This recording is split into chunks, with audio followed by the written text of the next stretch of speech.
Hello friends, Priyanka Solanki channel पर आप सभी का स्वागत है। कल हमने पास्ट सिंपल टेंस के बारे में पढ़ा था। उसे मैं आगे कंटिन्यू नहीं कर पाई क्योंकि लाइट चली गई थी। आज हम आगे कंटिन्यू करते हैं। Past continue tense. Past continue tense की हिंदी में पहचान क्या होती है? रहा था, रही थी, रहे थे। बोले तो any action that was going on in the past. कोई भी कार्य जो पास्ट में चल रहा हो उसे पास्ट कंटिन्यू टेंस कहेंगे। Affirmative structure subject plus was were plus V four plus object. Subject अगर सिंगुलर हो तो हेल्पिंग वर्ब क्या होगी? Was, he, she, it. अगर प्रॉपर नाउन या आई उसके साथ क्या लगेगा? Was. Example, she was singing a song. वह गाना सुन रही थी। अगर सब्जेक्ट प्लूरल हो तो हेल्पिंग वर्ब क्या लगेगी? वर। प्लूरल सब्जेक्ट में वी, दे, यू के साथ में क्या आएगा? Were. Example, they were waiting for me. वे मेरा इंतजार कर रहे थे। नेगेटिव स्ट्रक्चर क्या बनेगा?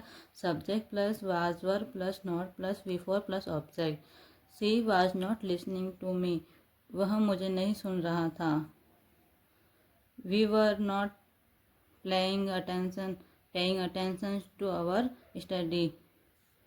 वे अपनी स्टडी पर ध्यान नहीं दे रहे थे। इंट्रोगेटिव स्ट्रक्चर क्या होगा? हेल्पिंग वर्ब आगे आ जाएगी was were plus subject plus V four plus object. Was he preparing for the exam. क्या वह एग्ज़ाम की तैयारी कर रहा था। अब past perfect any action that start in the past and finish in the past. कोई भी कार्य जो पास्ट में शुरू हुआ हो और पास्ट में ही ख़त्म हो गया हो उसे पास्ट परफेक्ट टेंस कहेंगे। इसकी हिंदी पहचान क्या है? चुका था, चुकी थी, चुके थे। या आ था, ई थी, ए थे। अफर्मेटिव स्ट्रक्चर होगा subject plus had plus V three plus object. Past perfect में हेल्पिंग वर्ब क्या आएगी? हैड। ऐसे कि प्रेजेंट परफेक्ट में हेल्पिंग वर्ब क्या थी? Has have. एग्जाम्पल लेते हैं, she had finished all the work. वह सारे कार्य समाप्त कर चुकी थी। He had solve all the sum. वह सारी सम सॉल्व कर चुका था। I had warn him. मैं उसे चेतावनी दे चुका था। Negative structure subject plus had plus not plus V three plus object. He had not followed my advice. वह मेरी एडवाइस नहीं फॉलो कर चुका था। She had not gone to school. वह स्कूल नहीं जा चुकी थी।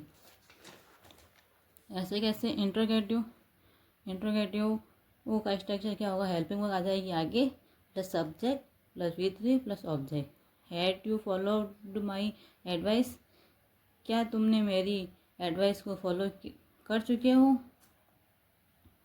Had she prepared the food. क्या वह भोजन पका चुकी हैं। और क्वेश्चन मार्क चिन्ह याद। Past perfect continue. Any action that was going on in the past and the time was mentioned. कोई भी कार्य जो पास्ट में चल रहा हो अगर और समय दे रखा हो उसे पास्ट परफेक्ट कंटिन्यू कहेंगे। से रहा था, से रही थी, से रहे थे। इसके क्या है हिंदी पहचान? इसका स्ट्रक्चर होगा subject plus had been plus V four plus object plus since four plus time. जैसे कि एग्जाम्पल लेते हैं, she had been watching TV since morning. वह सुबह से टीवी देख रही थी। I had been waiting for her for an hour. मैं 1 घंटे से उसका इंतज़ार कर रही थी। Negative structure subject plus had plus not plus been plus V four plus object plus since for. She had not been going to college for a week.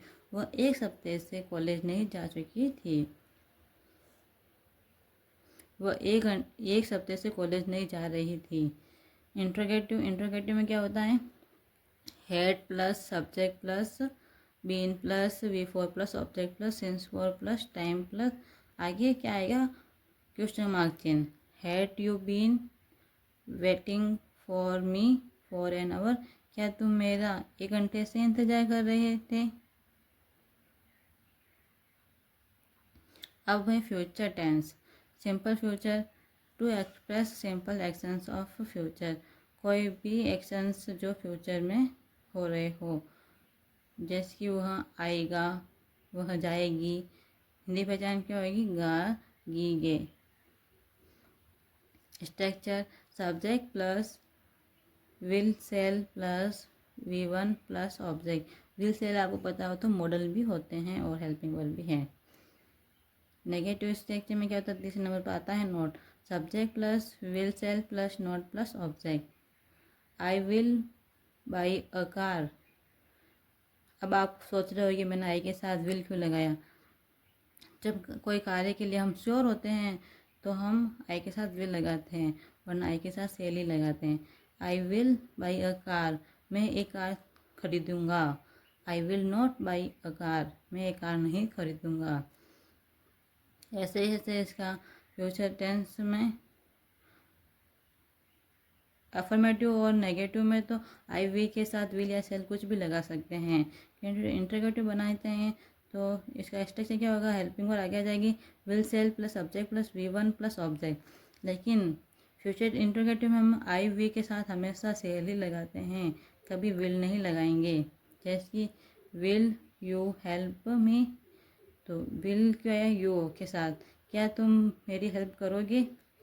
Cell I pass this exam, क्या मैं ये exam pass कर लूँगी। Shall we go to cinema, क्या हम cinema जाएंगे। Future continue, future continue tense में any action that will be going on in the future, कोई भी कार्य जो फ्यूचर में चल रहा होगा।